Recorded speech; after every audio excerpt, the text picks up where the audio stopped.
No. Gotta hate flies. Hate them, hate them, hate them. We're in chapter 5. Fool and its honey. Some chapters are longer than others. I guess it has nothing to do with anything other than the author's prerogative. This is Charlene Harris. She's from Arkansas. She's 72. She's 6 years older than I am. I love her stuff. She's the kind of writer I want to be when I finish my book.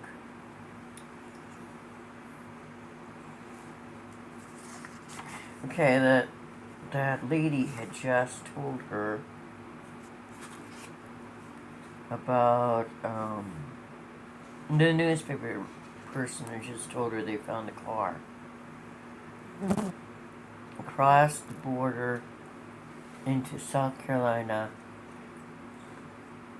No one was there, and then she went to Walmart and she was getting stuff. And she was thinking, she remembered the clothes that were scattered from the suitcase that Regina brought, and there weren't any baby clothing. No baby clothing. I think the baby was stolen.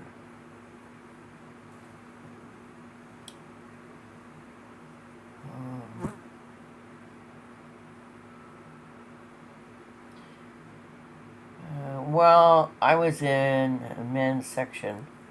I was lucky enough to run into our closest neighbor, Clement Farmer.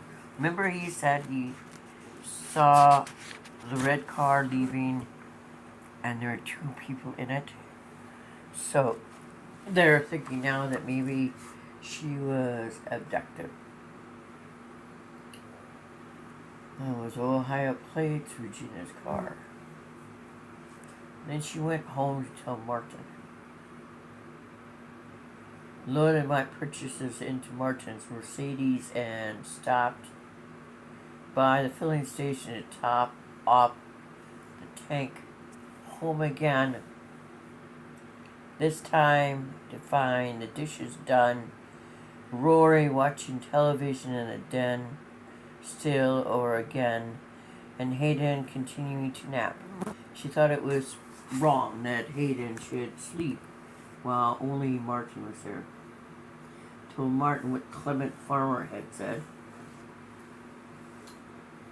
So she's a hostage. If it was Regina Clement saw, he said. Could be Martin. I wondered how he'd gotten that out of the story I told him, but shook my head and decided not to pursue it. I thought of sharing my thought about the clothes.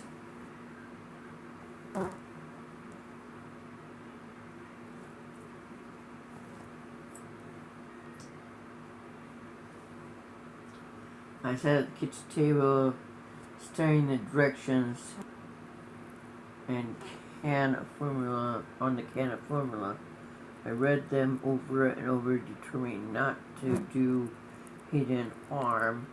By my ignorance, I assembled everything that I needed down to the same pan I remember Regina using.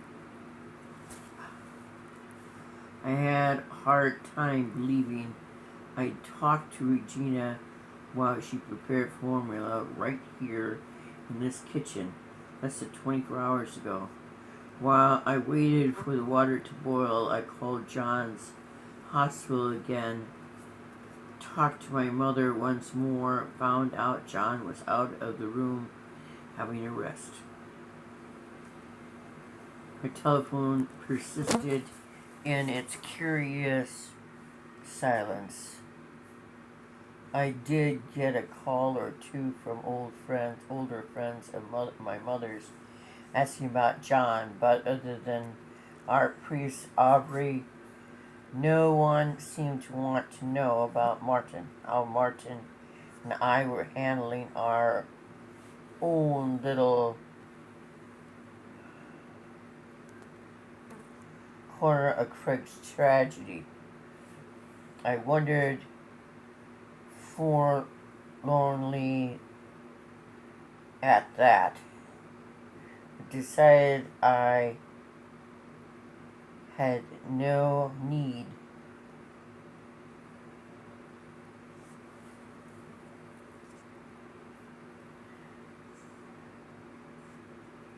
what to say. I know what to say.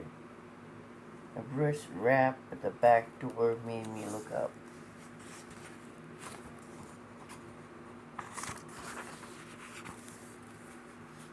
Sharply, while I was sealing bottles of formula to put in the refrigerator, I made enough to last us a trip to Ohio. I estimated, having no idea what I'd do if I figured wrong. Could you buy formula ready to serve? I hadn't remembered to check while I was at the store. I was so lost in worries about feeding Hayden, that it took me a second or two to realize I was happy to see my friend and former employee, Angel Youngblood, and to translate that happiness into a smile.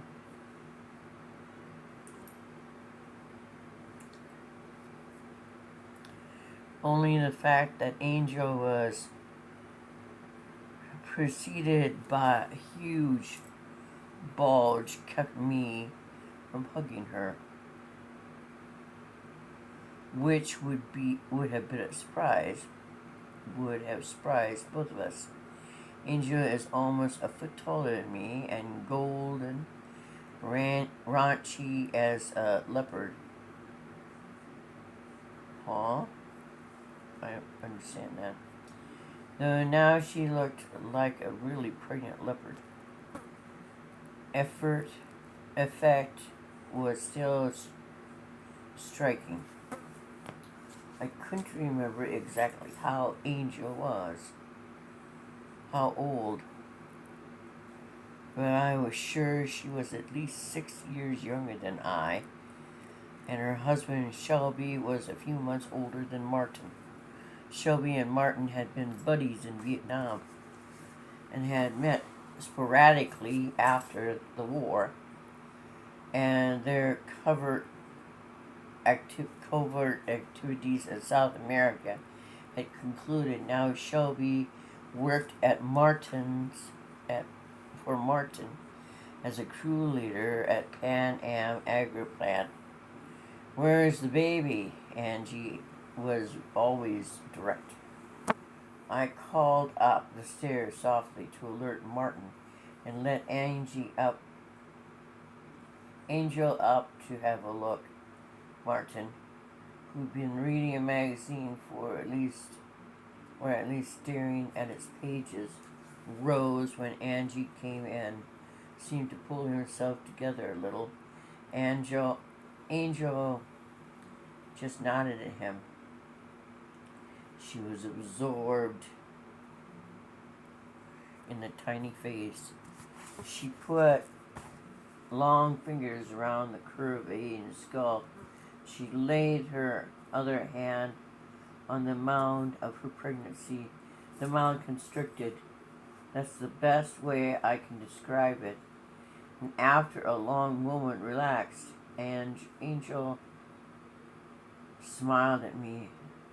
"This one doesn't even have room to move around anymore," she said, her voice quiet and smooth so as not to wake Hayden. "Isn't it almost time for you?" Angel. I know what it is, and I get befuddled sometimes. Angel nodded. "Time and a day over. But I'm feeling fine. So today not the day, I guess. I'm sorry about your stepfather, she added, jumping mentally from her own hospital stay to John's. How's he doing? How's your mother holding up?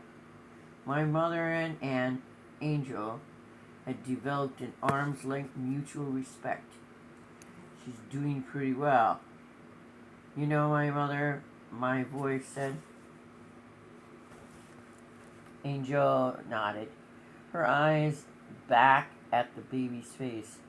There's something about them, she said, smooth, low voice, almost hypnotic. You kill for them. Her hands caressed her own stomach again, and I saw it tighten again. If they're your own, I said, a question in my tone. Maybe not just then. Look at him. An angel crouched over the pale green and blue portable crib, her blonde hair framing her narrow face. What are you going to do with him, Ro? If I understand right, his dad is dead and his mother's missing. Angel said, as we went back downstairs to the kitchen. She sat at the table while I poured her a glass of orange juice. We're planning to drive to Corinth, where Regina and her husband were living, I explained. Then I guess we'll see if Craig's family will keep him. Know what happened. Or we'll be able to get in touch with Barbie, and when she flies back from her cruise, she'll be coming into Pittsburgh, which is the closest airport to Corinth. It sounded pretty thin and uncertain even to me. Wouldn't it be better to stay put? Angel drank her juice in one long gulp. Set the glass down. She eased forward in her chair.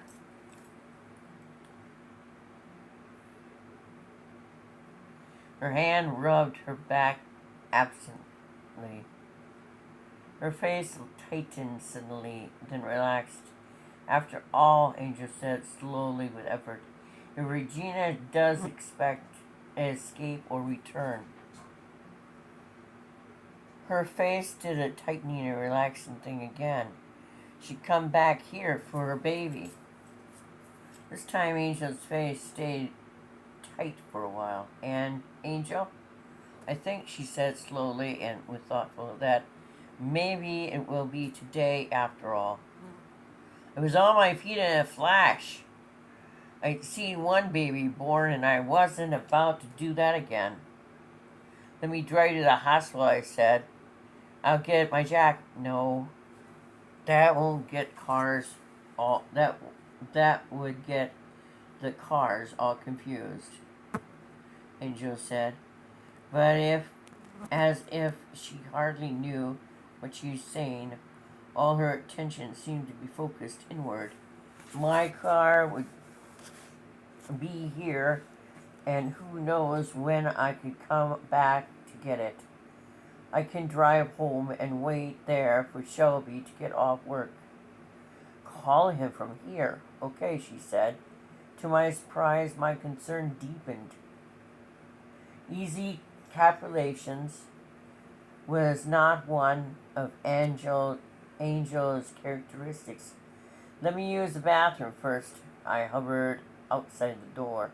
When Angel emerged, she said, today for sure.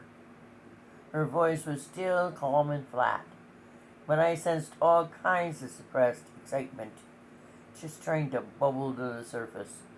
She went to the telephone on the kitchen wall, walking in a kind of tentative way, as if she expected something to grab her at every step. I bounced around her like a rubber ball, anxious to help, trying not to get in the way, scared to death she'd have the baby here. Angel punched Shelby's work number, waited for the answer all while that inner directive look on her face. I heard a squawk from the other end of the line. Jason Arlington, that you? This is Angel. I need to talk to Shelby, Angel said. I could hear the tiny voice squawk some more. Yes, you can sound the siren, Angel said, sounding as if she were holding on to her patient by a very taut leash. The siren wailed was audible from where I was standing. Shelby's crew think it's really funny that he's going to be a father for the first time, Angel explained. They set up this siren to call him if he's far out in the plant.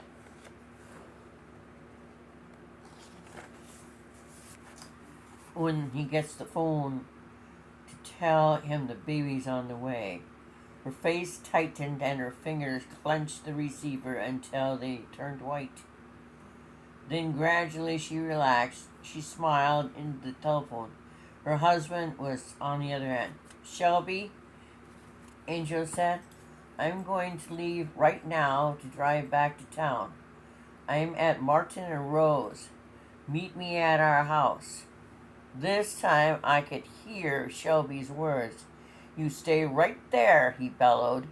I'll get you. I'll come to get you. Don't you try to drive. To my amazement, Angel said, all right.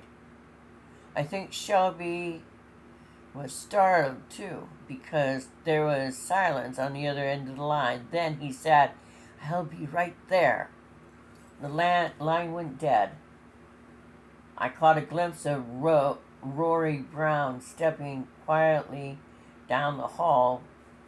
Angel's back had turned, and frankly, I don't think she'd have cared if a real leopard went through the house at this point.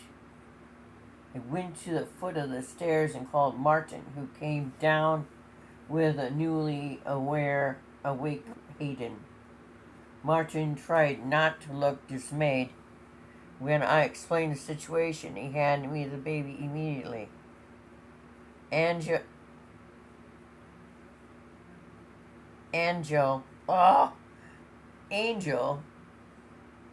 seemed to want to remain standing, so I tried to fuss over her. I put the bottle in the microwave and Angel said, that's not the way to heat bottles. What? Sometimes they have hot spots if you heat them that way. That's what the baby book said. Everyone's a critic.